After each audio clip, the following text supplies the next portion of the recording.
Loads on frame.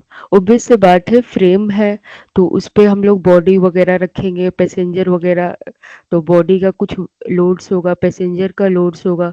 तो loads कितने type के होंगे, वही इसी में हम लोग पढ़ेंगे वेट लोड के बारे में। तो 4 टाइप के लोड्स है। पहला है वर्टिकल बेंडिंग, दूसरा लॉन्गिट्यूडिनल टॉर्जन एंड तीसरा लैटरल बेंडिंग, हॉरिजॉन्टल लोजनिंग है चौथा। तो फर्स्ट हम लोग वर्टिकल बेंडिंग के बारे में पढ़ेंगे।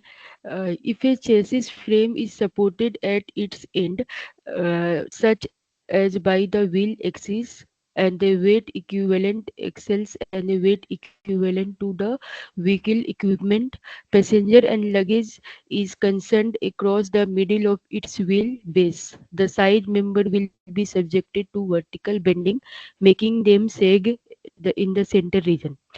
इसका बोलने का मतलब है कि चेसिस फ्रेम जो है वो सपोर्ट होता है एक एंड के।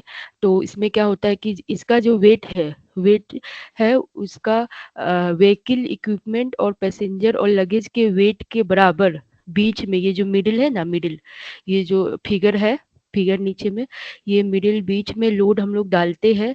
तो ये एक इसका एक जो जिधर पैसेंजर बैठे हैं साइड मेंबर, वो वर्टिकल बेंडिंग में झुक जाते हैं, मतलब बीच में जो लोड है वो सैग हो जाते हैं, सेंटर रीजन में ये झुक जाते हैं, तो इसी को हम लोग वर्टिकल बेंडिंग बोलते हैं। और हम लोग इसमें वर्टिकल लोड होता है, मतलब जो साइड मेंबर होते हैं वो वर्टिकल बेंडिंग में झुक हो जाते हैं, जिससे जो बीच का लोड बढ़ता है उस पे वो झुक जाता है। लॉन्गिट्यूडिनल टॉर्जन, इसका नाम से ही पता चल रहा है, लॉन्गिट्यूडिनल मतलब इसका एक सिरा पे लोड पड़ता होगा इस साइड, तो फ्रंट पे लोड पड़ रहा है, तो इसी को लॉन्गिट्यूडिनल टॉर्जन बोलते हैं। तो इसके बारे में है, when front and rear diagonally opposite road wheels roll over bumps simultaneously, the two ends of the chassis will be twisted in opposite direction. Both the side and the cross members will thus be subjected to longitudinal torsion which distort the chassis. ये बोल रहा है कि जब front और rear, जो आगे का और पीछे का डायगोनली ओपोजिट, मतलब एक दूसरे में क्रॉस में ओपोजिट होते हैं, तो इसका जो रोड व्हील है वो बम्पर जो होते हैं ना रोड पे, वो साइमल्टेनियसली रोल कर रहा है। तो इसका जो दो सिरा है चेसिस का, वो मुड़ जाता है ओपोजिट डायरेक्शन में। ऑब्वियस से बात है, अगर कोई भी हम लोग ऑटोमोबाइल रोड पे हम लोग चला रहे हैं, तो वो बम्प आता है, बम्पर जिसको बोलते हैं, उससे क्या होता है कि गाड़ी बहुत स्पीड में हो जाती है, जिससे क्या होता है कि ट्विस्टेड हो जाता है, मतलब मुड़ जाता है जो उसका चेसिस है, ट्विस्टेड इन अपोजिट डायरेक्शन, मतलब उल्टे डायरेक्शन में मुड़ जाते हैं।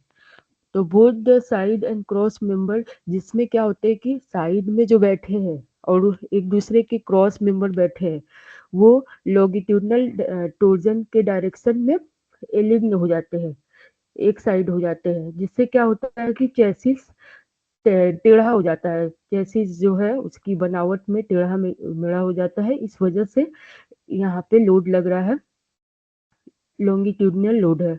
अब पढ़ते हैं हम लोग लेटरल बेंडिंग। लेटरल बेंडिंग में नाम से ही है कि इसमें बहुत सारे फोर्स लगेंगे।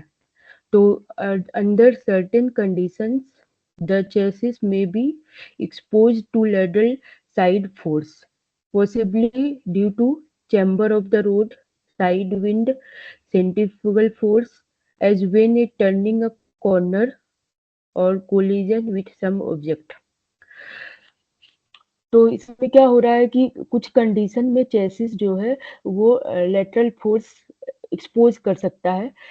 पॉसिबिलिटी ये किसके कारण होता है, कैम्बर ऑफ रोड, हवा की वजह से हो जाएगा, जो हवा आती है साइड विंड, सेंट्रीफ्यूगल फोर्स की वजह से हो सकती है कि ये लेटरल फोर्स हमको मतलब एक्सपोज करे।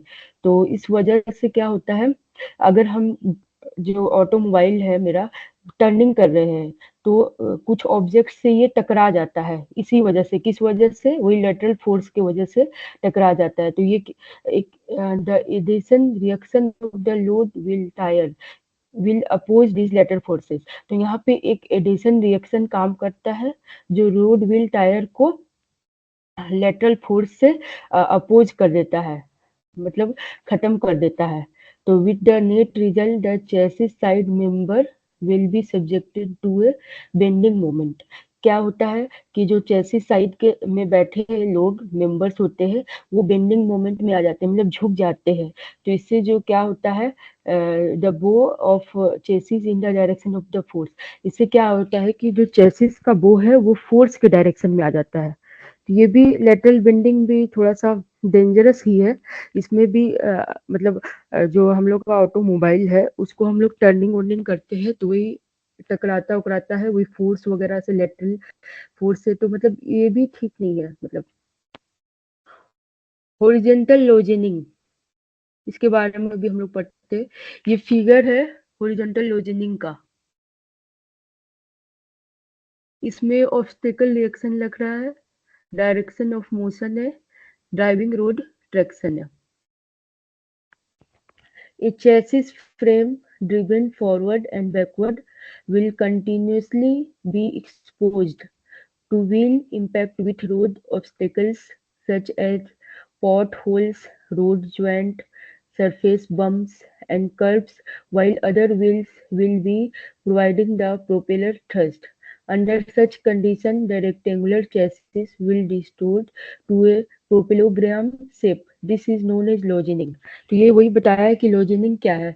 तो ये जो फ्रेम होता है फॉरवर्ड और बैकवर्ड, मतलब आगे और पीछे हम लोग जो ऑटोमोबाइल चला रहे हैं वो कंटिन्यूअसली व्हील के संपर्क में आता है, पहिए के संपर्क में आता रहता है। जिससे क्या होता है कि होल्स हो सकते हैं, रोड जॉइंट हो सकता है, सरफेस बम्प्स हो सकता है, कर्व्स हो सकता है। इससे क्या होता है, डैमेज डैमेज होने की संभावना ज़्यादा रहती है।